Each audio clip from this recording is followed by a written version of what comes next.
The idea that space would one day sit at the core of our everyday life emerged over a century ago. An idea that could only have sprung from the most imaginative minds, perhaps even the craziest ones.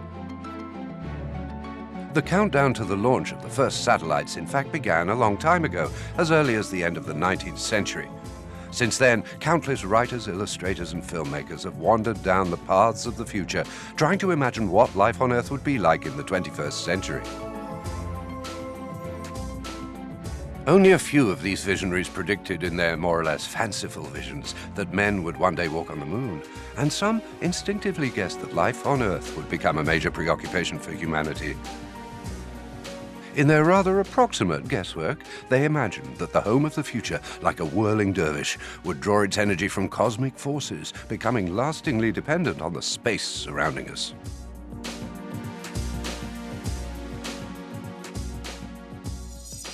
By looking to the skies for inspiration, some of these visionaries thought maybe that the world of the third millennium would be crowded with spaceships and flying taxis.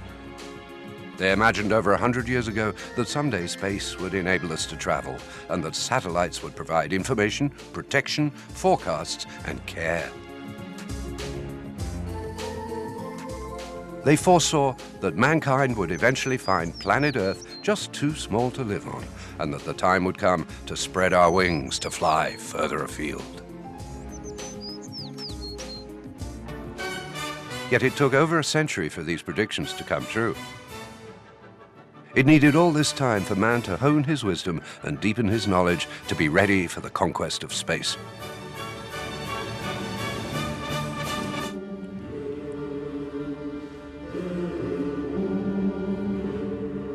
On October the 4th, 1957, to the world's surprise, a Soviet rocket was launched carrying a companion that made this first journey famous.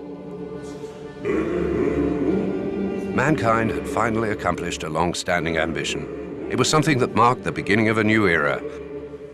Something that was as small as a star, and yet, at the same time, as big.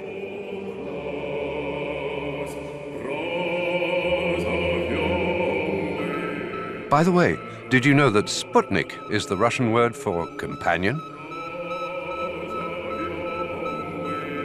Despite being small and modest in weight, Sputnik 1 was the first landmark of the space era.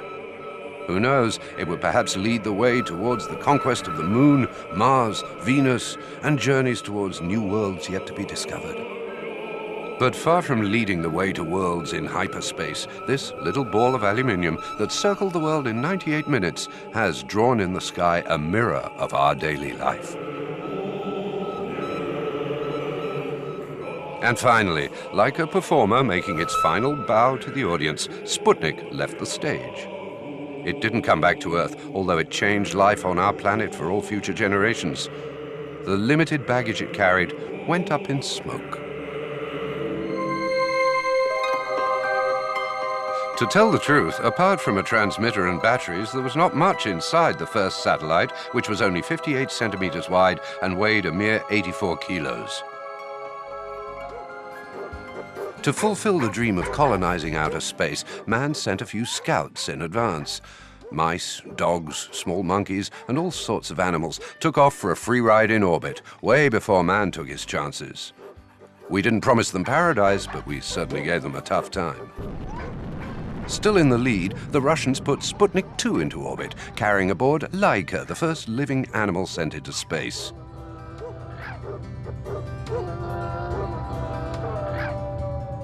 Our four-legged friends took it all rather well, except perhaps for this chimpanzee sent into space for behavior observation. By pressing the red button, he would get a banana, while pressing the green button, he would get a small electric shock. The poor animal got it all right, but the wiring was accidentally reversed, and things happened the other way around. It was no surprise that after coming out of the capsule, the first reaction of this unfortunate chimp was to bite the men who'd brought him down. It was only human. And what about the Americans? They were beginning to feel outdone in the war of nerves opposing them to the Soviets, and this put them under pressure. Until one day they decided to strike a strong blow. Achieving the goal, before this decade is out, of landing a man on the moon and returning him safely to the Earth. John Kennedy promised the moon to voters. and the world awoke in a dream. But this was not the starting point for the unlikely colonization of space. In fact, things took a spectacular turn and focused back on Earth.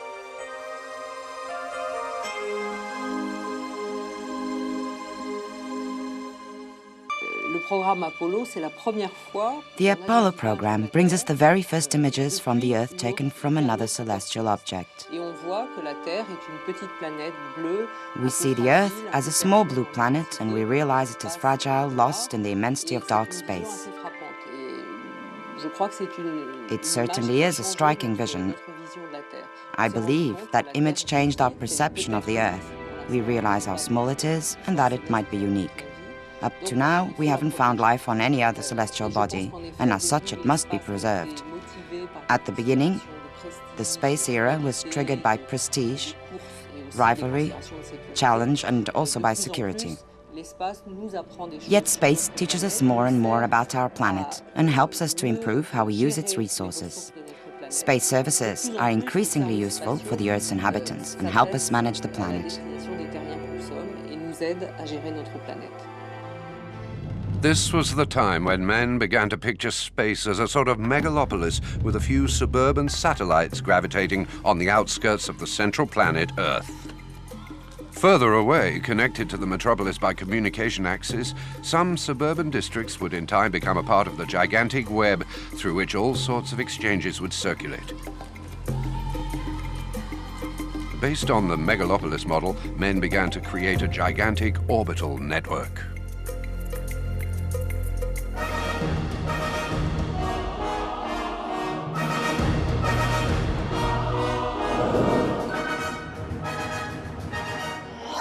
Once more, man surpassed his wildest dreams, and today hundreds of silent birds hover constantly over our heads. Half angels, half machines, this new species bred by man soon adapted to their environment, the void of space surrounding the Earth.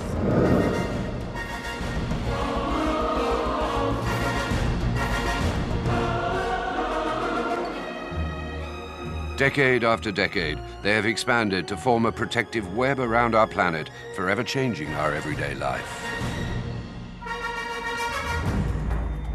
So the way an object is put into an orbit can be explained mainly because of the Earth is round. If we throw an object, typically it will fall a few meters away from us. If we throw the object a little bit faster, it will fall a little bit farther. At a certain moment, and because the Earth is round, we see that the object will not fall into the Earth, but it will be put into an orbit. On the nearest orbits, Earth observation satellites and the International Space Station circle the planet at an altitude of a few hundred kilometers. 24,000 kilometers from the ground, there are navigation satellites such as the GPS system, or in the near future, the 30 satellites of Europe's Galileo system. And then at 36,000 kilometers from Earth is the geostationary orbit, which was first postulated by Kepler as early as the 16th century. More recently, Arthur C. Clarke, author of 2001: A Space Odyssey, described its potential with extraordinary precision, long before the first satellite reached this magic circle. Arthur C. Clarke obtained his first great success as a scientist. He was only 28 years old when he wrote an article describing the use of satellites in geostationary orbit, having just completed service in the British Army during the Second World War as a radar communications engineer. This was in 1945. At that time, man was already capable of transmitting information through radio signals. In his last interview, just before he died, Clarke still talked with passion about the geostationary orbit. Our planet has one natural satellite. Mars is lucky it has two, but they're very small. Our satellite, the moon, takes, of course, a month to go around the Earth. And it occurred to me that if it was a satellite that took just one day to go around the Earth, it would appear to be fixed in the sky. And that, of course, would be the ideal location for any kind of broadcasting system. And that is what has happened. I wrote this up in Wireless World in 1945 and never really expected to see it happen in my lifetime. I'm very happy that I did. I don't know who first attached my name to the idea of it out as a satellite, but of course I'm very proud of it. It gives me a feeling of immortality. Aligned on a perfectly circular orbit in the equatorial plane, satellites are called geostationary because they appear to be fixed in the sky to an observer on the ground. This immobility is only apparent. In fact, they are moving at more than 3 kilometers per second. From their bird's eye view, geostationary satellites are able to connect 2 points thousands of kilometers apart, even in the most isolated areas. Relaying information worldwide in real time, these birds have completely transformed our environment by making the global television experience possible and accessible for every home, irrespective of location. Theoretically, 3 equidistant satellites would be enough to cover the planet, with the exception of polar regions. But this works only in theory. The fact is that over 350 satellites share the geostationary orbit, ensuring coverage on demand. Frequency coordination between satellite operators is managed by the International Telecommunication Union, based in Geneva.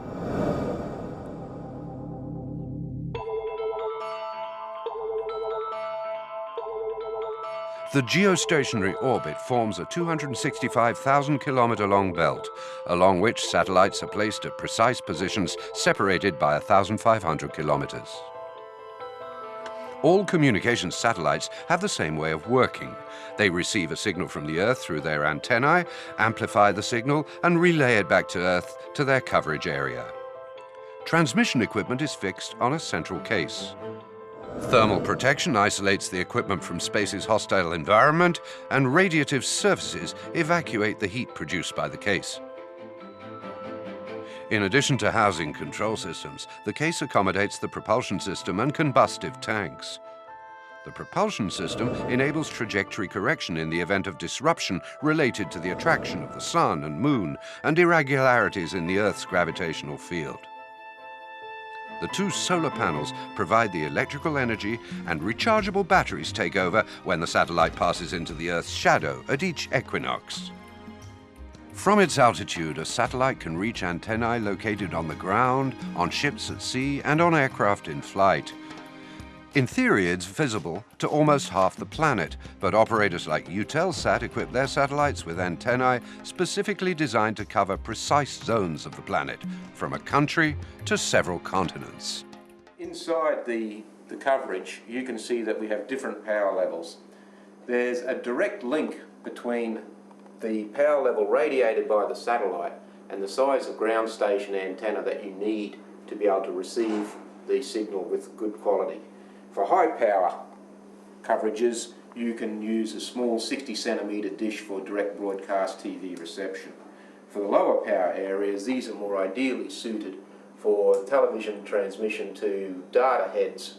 This is more ideally suited to power transmission to cable heads, or as well data transmission services with larger antennas.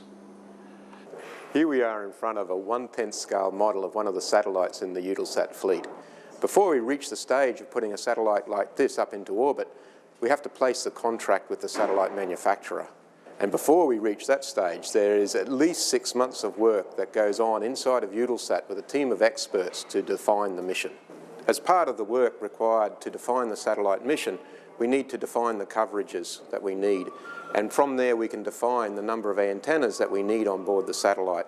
A ground station antenna typically comprises of a parabolic reflector and a feed. When we use this type of antenna on a spacecraft, this would allow us just to form a small spot inside a region on the ground. Most satellite antennas have contoured beams which allow us to cover regions that we're interested in on the ground.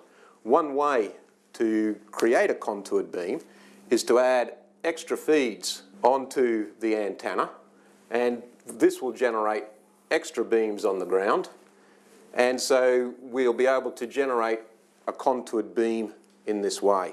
Another way, which has a much lower mass and cost, which is always welcome in satellite communications, is to shape the reflector whilst still using a single feed. So in this case, we distort the reflector, and what this does is distort the spot from a circular spot onto the coverage that we require.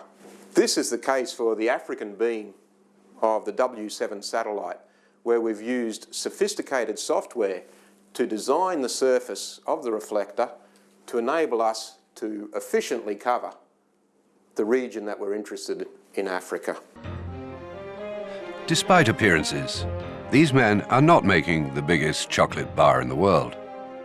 No, we're in a clean room, absolutely free of any trace of dust. It is here that over several long months, the thousands of pieces composing these meticulous technological miracle machines are assembled. In the vacuum of space and exposed to extreme thermal variation between -150 degrees Celsius and +150 degrees Celsius, our space ambassadors are designed to operate for 15 years or more in a hostile environment. Each element making up the satellite requires a long development process, often leading to technological breakthroughs. This was the case with sun-powered cells, designed first to be used in space and now slowly spreading to rooftops around the world.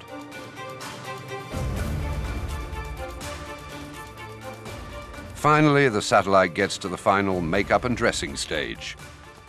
Once it's placed at its location in orbit, our star won't be able to come back for a fix-up. After these meticulous procedures, tough stunt training will prepare our satellite for the strenuous conditions it will face in space. Vibration tests, noise resistance in acoustic chamber, extreme cold and heat resistance tests. The satellite will be fully tested before ultimately being encased in its transport container.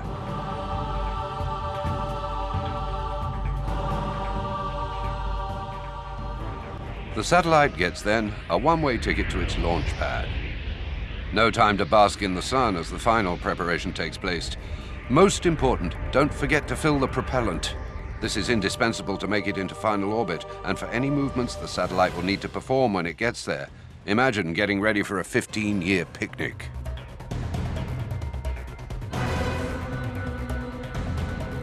The satellite is then transported to the assembly tower to be installed in the upper stage of the launch vehicle. A few days before the launch, the completed rocket is transferred to the launch pad.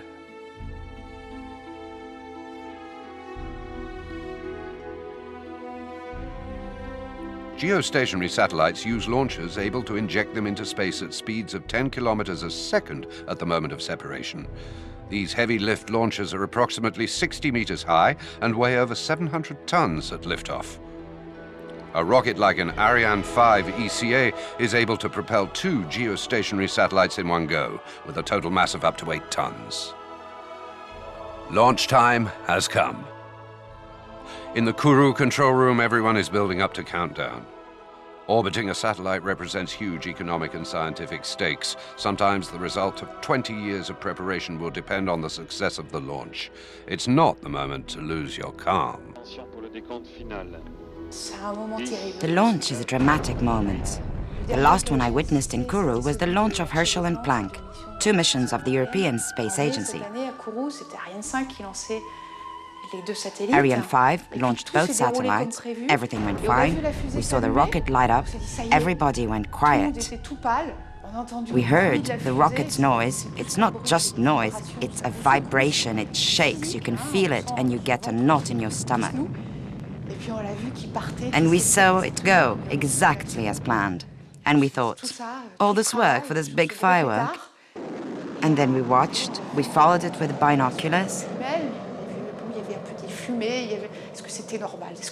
There was smoke. Was that normal? Was everything okay? And we lost sight of it in the clouds. Video transmission took over. We watched it on television, the faces of the people in the control room. They all looked happy but tense. And it took a while before we knew the fairing had opened correctly and the satellites had separated. Wow, what a relief. We went to celebrate. Up there, there's also a sense of relief. The fairing is released once the satellite is in geostationary transfer orbit. The solar panels, which are folded at launch to fit into the rocket's fairing, are partially deployed. This partial deployment is sufficient to supply energy to the electrical equipment as the satellite progresses towards its orbital position. The satellite's trajectory is brought to a circular orbit through a series of firings of an onboard apogee motor.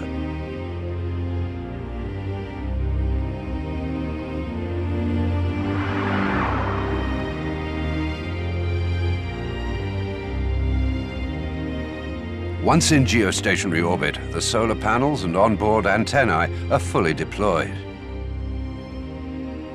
The satellite's span can be approximately 40 meters, which is about the length of 4 buses.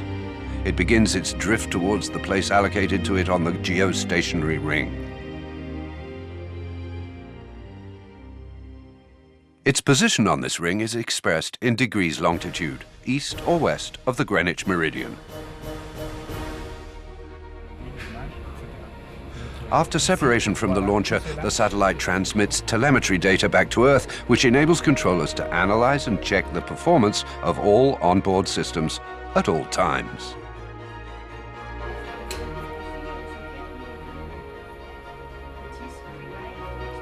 If required, a faulty system can be replaced by spare equipment on board the satellite. Control of the satellite within the orbital window it has been allocated, as well as pointing of its antennae towards the Earth, are also permanently monitored. Ground controllers carry out routine maneuvers every 2 weeks to correct any drifting off course by activating the satellite's propulsion system. One or more inertia wheels inside the satellite provide stabilization through a spinning effect. Managing the end of a geostationary satellite's operational life is regulated by a convention respected by operators. Satellites must have enough propellant after a 15-year lifespan to reach an end-of-life orbit located 230 kilometers above geostationary orbit. From then on, they enjoy a hard-earned leave under close surveillance. Satellites have changed forever our perception of the Earth. Since the launch of Sputnik in 1957, major progress has been made and a multitude of applications have been created thanks to satellites. All over the surface of our planet, vast fields of strange sunflowers have sprung up that point to the sky and day after day push back the boundaries that man and nature once imposed upon us. Welcome to Internet Solutions. We're here today in one of our major switching centers in Bryanston in Johannesburg in South Africa. And right now on this infrastructure, there's about 3 million megabits per second of data traversing this infrastructure. All this data has been brought in from our customers from all over Africa. In the financial services sector, you may be drawing money from an ATM in a remote country. That traffic's all brought into this country for approvals via our VSAT network. Or you're out doing your shopping at a local retail store where they're using satellite technology to move stock around. As well as you could be sitting at home using the internet. All of that technology, all of those satellite services around the continent all come into our teleports in South Africa and distribute through this infrastructure to our various customers.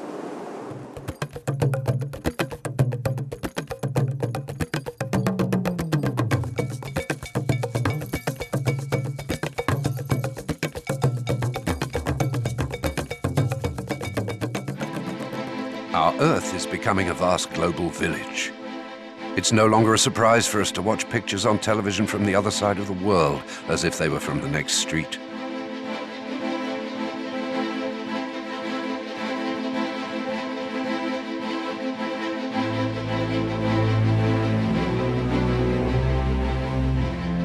It's also a global village enabling all its citizens to stay connected to the rest of the world and to be informed in real time. A universal village where we can learn from afar. A world roadmap that helps us find our way. A world which is a safer place, where it's possible to forecast natural disasters and where satellites can help save lives. And protect endangered species. The galaxy of satellites is only just beginning to transform our lives.